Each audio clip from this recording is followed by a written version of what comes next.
둘, 셋. 안녕하세요. 우리 유튜브 구독자님들도 네, 오랜만에 영상 콘텐츠로 출발했는데요. 먼저 이번에 인터뷰 신청해주신 김민식님 같이 모셔봤고 요청해주셔서 너무 감사드리고 먼저 간단한 프로필 소개 간단하게 소개 부탁드릴게요. 21살 때 이제 하드웨어 개발을 처음 시작을 해가지고 3년 동안 일을 하다가 커리어 전환을 해서 모바일 그때 안드로이드 개발을 하고 현재는 한 회사에 멤버로 초창기 멤버로 들어가서 모바일 리드 개발자로 일을 하고 있는 30살 김민식이라고 합니다. 비성공해서 개발자가 된 이유가 궁금해요. 처음에 제가 첫 회사를 다니고 있었는데 그때는 제가 보조기였고 네. 그때는 개발이 아닌 다른 회사요?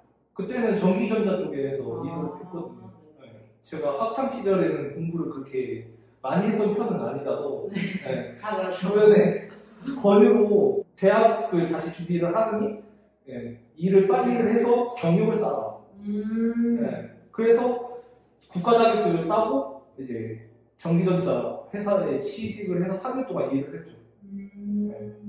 근데 이제 그쪽도 어떻게 보면은 IT는 아니잖아요. 네, 비슷한 공학 계열이니까. 공학 계열이고 개발도 거기가 다 들어가잖아요. 그래서 아두이노라고 나오잖아요. 네. 하드웨어 쪽 맞죠? 네. 하드웨어 개발 아닌가요? 하드웨어 개발 좀 회로 설계하고, 근데 이제 저는 전기 배선을 했었거든요. 그때 그걸 하지 않아요. 저 원래 꿈은 이제 아두이노도 이제 개발을 좀 딥하게 들어가면은 되게 복잡한데 그런 걸 하고 싶었었거든요. 하고 싶었었는데 회사에서는 네가 보조이고 그런 경험도 없는데 나한테 일을 맡길 수가 없다. 네가 왜 그런 걸 하려고 하지? 너의 위치에서는 전기 배선하고 생산질 하는 게 맞다. 그래서 조금 뭔가 21살 때 트라우마가 아닌 트라우마가 생겨죠. 그런 것도 어떻게 보면 학력에 관해서 좀 불이익을 당한 케이스가. 지금 생각해보면 그때 하셨던 이제 동료분들이 아니면 상사분이 맞아요. 그거 맞아요. 회사적으로 보면. 왜냐면 돈을 벌어야 되니까 회사는. 근데 저한테는 이제 능력이 되면 할 수 있는 거 아닌가요? 능력이 보지도 않고 부조리인데 하면 안 된다 이거는. 근데 지금 생각해보면 그때는 저도 공부가 필요했어요. 확실히. 사실 능력적으로도 좀 부족한 게 많아요. 하드웨어만 들어가는 게 아니고 소프트웨어 프로그램도 다 들어간단 말이에요. 뭐 PC 제어 그때 윈도우였지. 그거 들어가는데 제가 이렇게 배선을 하고 있다가 그 사람들이랑 같이 협업을 해야 할 거 아니에요. 비디오 스튜디오로 윈도우 개발을 하고 10불로 하긴 했었는데 그거 보면서 되게 멋있어 보이는 거예요. 그럼 전기전자를 하다가 자연스럽게 프로그래밍이랑 이렇게 접점이 생기면서 관심이 생겨서 개발자 일을 하겠다 생각을 하셨고요. 그래서 이제 개발을 시작하게 되셨고 건설 인력으로 해가지고 좀 힘든 점이 있다고 하셨는데 실제로 이제 그런 분들도 꽤나 많이 계시더라고요. 건설 인력으로 고민하고 계시는 분들도 있고 취업이 걱정되는 분들도 있고 이제 그런 분들께 좀 현실적으로 힘든 점이라든가 극복할 수 있는 방법 이런 조언 한번 해주실 수 있으실까요? 일단은 현실적으로 어려움이란 거는 일단 취업할 때가 제일 큰 것 같긴 해요. 실제로 그런 게 좀 많이 부딪히는 게 있나요? 왜냐면은 서류에서 학력을 원하는데 아예 서류부터 걸러지더라고요. 본인이 좀 다치는 경우가 있죠. 어쩔 수 없다고 봐요, 그거는. 요즘에도 아직까지도 그런 거예요. 요즘도 블라인드 이런 것도 좀 많다고 해가지고. 블라인드는 블라인드인데 만약에 그거를 걸었다, 만약에 그 주식 사이트에 그러면 어쩔 수가 없다고 보거든요. 하긴 블라인드 자체도 이제 그렇게 일부부터 시도하는 기업이 있지만 아직도 많은 기업들이 대졸 이거를 걸고 있어서 그거는 어쩔 수가 없는 것 같아요. 그리고 혹시 그런 부분에 대해서 이제 극복하기 위해서 학력을 따르겠다든지 그런 고민은 안 해보셨는지 궁금해요. 저는 지금 대학교 4학년 다니고 계세요? 역시 보니까 다들 저도 이제 이런 회사에서 보조 출신 분도 계시고 하는데 그런 문제들 때문에 결국에는 이제 병행을 하시더라고요. 그거는 이제 병행을 하는 게 맞다고 생각하세요? 결론적으로는? 그러니까 아쉬운 순간이 있기 때문에 하는 거죠.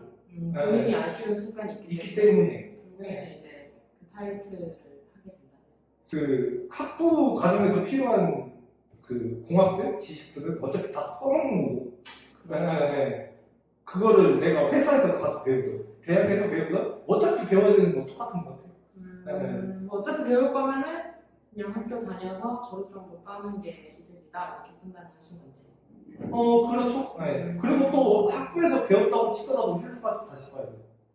네. 아, 그쵸. 그거 무조건이죠. 네, 무조건이죠. 그냥 갈고 가는 거죠, 평생. 네. 그러면 이제 결국에는 아직까지는 한국 사회에서 졸업장이라는 건 좀 필요하다.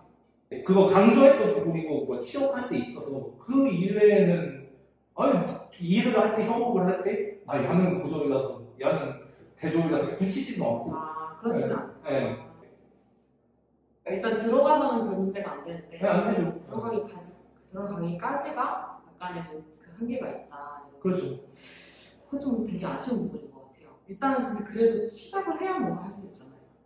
그래서 저 같은 케이스는 어떻게 풀렸다고 해야 되나? 이 커리어가 이렇게 가는 방향을 보면은 아는 사람 통해서 갔던 것 같아요. 이렇게 인맥을 좀 통해서. 네. 그 제가 열심히 하면 저를 땡겨 가고 싶어 하는 거예요. 네. 근데 이제 인맥조차 없으신 분들이 처음에 인맥은 또 어떻게 만드셨는지. 그게 저는 이제 학원 생활을 하다 보니까 네. 학원을 다녔구나. 네. 맞아요. 처음에는 이제 비전공자들은 무조건 뭔가 배워야 되니까 이제 그런 자리에서 인맥을 좀 만들어서 네. 회사로 좀 이어지는 그런 방법이 있겠네요. 각종 뭐 커뮤니티라든지 아니면 오프라인 활동, 동아리부터 시작해서 사람들이 모이는 곳에를 가야 될 수밖에 없는 것 같아요. 그 인맥을 쌓으려면. 개발을 공부하는 사람들을 모이게 네. 많이 이렇게 적극적으로 참여를 하는 게 좋고. 네. 이력을 제가 좀 봤는데 되게 특이한 이력이 있으시더라고요. 보니까 책을 집필하셨고 또 패스트 캠퍼스, 흑캠 조교 활동을 하셨더라고요. 이제 앞에 말한 학원이 이제 패스트 캠퍼스인가요? 네. 그럼 일단 이거 유튜브 나와도 되나요 혹시? 안 되나요? 이거 유머로 드립치는데. 유튜브는 상관없어요. 선생님이 우리한테 더 줘야겠네. 그런 거 없고 먼저 책 집필을 하셨던데 그것도 학습서를 집필하셨더라고요. 네. 뭘 집필하셨죠? 소개 한번 해주세요. 그 책 이름 말해도 되나요? 네, 말해주세요. 자유롭습니다. 그 한빛 미디어에 이것이 무슨 시리즈가 있거든요. 저 그거 알아요. 유명하잖아요. 거기서 이것이 안드로이드나 위드 코틀린. 대박. 네, 거기에 제가 참여자로 들어갔죠. 네. 공동 집필이신 거예요? 공동 집필 이게 조력으로 들어간 거죠. 조력으로? 네. 저자분은 이제 한 분이고 거기에 이제 책 앞에 조력하신 분 다 들어갔죠. 어떻게 하신 거예요? 그것도 저자분이 저 학원 다닐 때 강사님이셨거든요. 그쪽이랑 인연이 좀 많으시구나. 많죠. 네. 거기서 되게 열심히 하셨나 봐요. 그 강사님 분도 현업 개발자시거든요. 현업을 하시면서 강사하세요? 네네. 그때 강사하실 때는 잠깐 현업을 쉬셨지만. 네네네. 네. 현업 개발자를 하고 계실 때 제가 같이 조인을 해서 일을 하다가. 네. 일을 하면서 책을 집필하시는 네. 대단하시다. 나눠서 쓰는 거죠, 나눠서. 제가 A부터 Z까지 쓰지 않고 너는 어느 파트, 어느 파트. 나눠서 쓰고. 전체적으로는 그래도 막 6개월에서 1년 정도 걸리죠. 왜냐면은 다시 검수하고. 네. 근데 이게 책이라는 걸 하다 보면 블로그 이런 거랑은 차원이 다르잖아요. 네. 뭔가 이렇게 좀 공신력도 있어야 되고 정말 정확한 팩트만 그렇죠. 분석해야 되는데 쉬운 일이 아니에요. 레퍼런스 사이트만 계속 반복해서 보고 잘못된 거 있으면 교정을 하고 또 구글에서 찾아보게 검증을 많이 했던 것 같아요. 로직에 대한 검증, 우리 코드할 때 검증하듯이 책에 대해서도 독자는 정확한 정보를 알아야 되기 때문에 또 애로사항이 있는 게 프레임워크가 새로운 버전이 나오면은 계속 개정판을 내야 돼요. 제가 쓴 노력들과 아니면은 제 소개도 들어가야 돼. 그 부분 뿌듯하든지. 네. 그리고 이력서에 적을 수 있으니까. 맞아요. 이것도 하나의 되게 좋은 이력이 되겠네요. 네, 그렇죠. 그럼 다음번에 이제 패스트 캠퍼스 조교를 어떻게 하시게 되는지가 궁금해요. 저는 전문적인 과정을 밟고 조교가 되는 게 아니고 저도 수강생으로 참여를 한 상태에서 조교를 했거든요. 네. 그게 조교라는 일이 그 강사님 보조를 하고 제가 뒤에서 앉아 있다가 모르는 막히는 수강생들 있으면 가서 도와줘. 수강을 하면서 겪었던 고충들을 제가 조교를 하면서 많이 공유를 해드릴 수 있었던 게 좀 보람이 됐던 것 같아요. 왜냐면 저는 공부를 할 때 앞에 걸 모르면은 뒤에 조금 이해가 안 되는 스타일이었어요. 네. 남들 공부하는 시간 대비 좀 시간이 많이 필요했어요. 그리고 다양한 사람들 보면서 사람마다 템포가 다르잖아요. 그쵸. 네, 공부하는 템포가. 네. 스타일도 다르고. 이 사람한테 맞는 설명과 맞는 공부법이 있을 거고. 네. 조교를 하면서 저는 이제 야간에는 그 학원 일정이 끝나면 조금 보충이 필요하신 분들을 모아서 따로 했거든요. 네, 저 나름대로 스터디를 하고, 그 다음에 되게 쉽게 설명해 주려고 노력을 많이 했어요. 개념이나 기술에 대해서 쉽게 설명을 한다는, 이해를 잘하고 있다고 보거든요, 저는. 그리고 또 능력이라고 봐요. 쉽게 설명해 주는 거. 핵심을 관통해서. 네. 예를 들어서 뭐 동시성이라고 했을 때, 그러면 처음에는 뭔 소리야? 네. 아니 뭐 의존성에 대해서 무슨 성질을 얘기를 하는 것 같은데. 그쵸. 네. 근데 현업에서 쓸 때는 여기서 의존성 여기 뭘 넘기고 여기서 의존성 끊고 막 이러잖아요. 근데 처음에 안 나왔다는 거예요, 여기. 그렇죠. 네. DI 막 이렇게. 네, DI라고 하는. 네. 뭘 주입을 할게요, 주입을. 네. 근데 여기 뭐 병원도 아니고. 제지야, 네. 어떻게 알아요? 각자 개인마다 성향이 다르고 템포가 다르니 의지만 있다면 의지가 좀 강력하긴 해야 돼요. 왜냐면 혼자만의 시간도 필요하고 싸움도 필요하기 때문에 거기서 버티려면 주변과 공유를 하고 많이 도와주고 서로 공부를 한다면 시간이 얼마 걸리든 결국에는 하게 돼 있다. 라고 보는. 포기하지 말라. 네, 그렇죠. 이 곡선이 이렇게 되는 것 같아요, 이렇게. 처음에는 시간이 이렇게 많이 걸렸는데 이게 정확하게 이렇게. 네. 그러니까 들어가는 노력이 이 정도 네. 점점 이렇게 좋아지면서. 네. 서로 엮여 들어가는 부분이 있고. 네, 맞아요. 공감이 많이 됩니다. 조교 활동을 해보셨으니까 네. 그런 처음 하시는 개발을 배우러 오시는 입문자분들을 많이 만나보셨을 것 같은데 네. 그런 분들에게 무슨 조언이나 한마디 하실 수 있다면? 이것도 이게 기수가 3개월이란 말이에요. 네. 3개월이면 전체에서 수업 과정이 3개월이에요. 네. 되게 짧다. 그래서 패스트라는 이름이 거기서 붙은 것 같기도 하고. 혹시 막 하루 종일 부트캠프 같은 개념으로? 네, 캠프 개념이라고 보시면 돼요. 네. 오프라인으로 하셨죠? 네, 제가 했던 시기는 지금 하는 온라인 부트캠프가 활성화가 그렇게 많이 안 되시고요. 그래서 저는 첫 회사 3년 다녔을 때 퇴직금 1,000만 원을 가지고 근데 고시텔에 살았어요, 그때는. 네, 진짜 수험생의 마음으로 노량진 가듯이. 거기도 이제 하루 종일. 네, 아침부터 저녁까지. 가 정규 시간이고. 근데 그게 약간 국비교육 혹시 안 해보셨죠? 네. 그거랑 비슷한 거 같네요. 국비교육도 6개월 이상이라는 시간을 직장인 출근하듯이 9시부터 6시까지 하거든요. 네. 약간 그렇게. 네, 여기도 똑같아요. 그리고 저가 선택했던 기준은 이용할 거 빨리 한 번이었죠. 빠른 시간을 하는 게 목표였다. 하긴 근데 또 여유가 좀 되셨잖아요. 퇴직금이라는 게 있으셨으니까. 근데 이제 보통 갓 졸업을 한 취준생은 그런 돈이 없잖아요, 사실. 그렇죠. 부트캠프가 비싸잖아요. 네. 혹시 1,000만 원 다 투자하신 거예요? 그런 건 아니죠? 다 투자했죠. 그 정도로 비싸요? 그게 학원비 자체는 비싸진 않은데 저는 따로 일을 하진 않았고 식비, 주거비, 그리고 플러스 서울이 아니시다고 하셨죠? 네. 그 당시에 이제 그것 때문에 서울로 오신 거예요? 네. 부트캠프가 개발 공부에 많은 도움이 되셨는지 궁금해요. 국비랑 지금 사설에 대한 차이인 것 같기도 하고. 네네. 근데 큰 틀에서 뭐 커리큘럼의 차이 아니면 이제 요즘에 부트캠프들이 내세우는데 최근 트렌드를 많이 봅니다. 근데 지금 생각해보면은 대학교 정규 4년 과정도 아니고 몇 개월 과정인데 그걸 다 소화를 할 수는 없거든요. 그쵸. 물리적인 시간이. 개발 초기부터 배우는 거 아니에요? 완전히 인문자 기술. 배우죠. 근데 이제 거기다가 신기술을 또 배우는데 있다 좀. 네? 이게 있다. 이런 게 있다. 이런 게 있다. 왜냐면 들은 거랑 안 듣는 거랑 차이가 크다고 보거든요. 제가 10년 중에 하나가 모르는 거 제가 하는데 뭘 모르는지 모르는 게 좀 더 위험한 상태라고 보거든요. 네, 그래서 그걸 이제 들었으니까 내 자유시간에 공부를 하거든요. 아, 그거를 이제 정보를 습득해서 네, 그 정보를 이제 독학으로 또. 네, 그렇죠. 저는 공부하는 데 있어서는 국비든 사설이든 차이가 없다고요.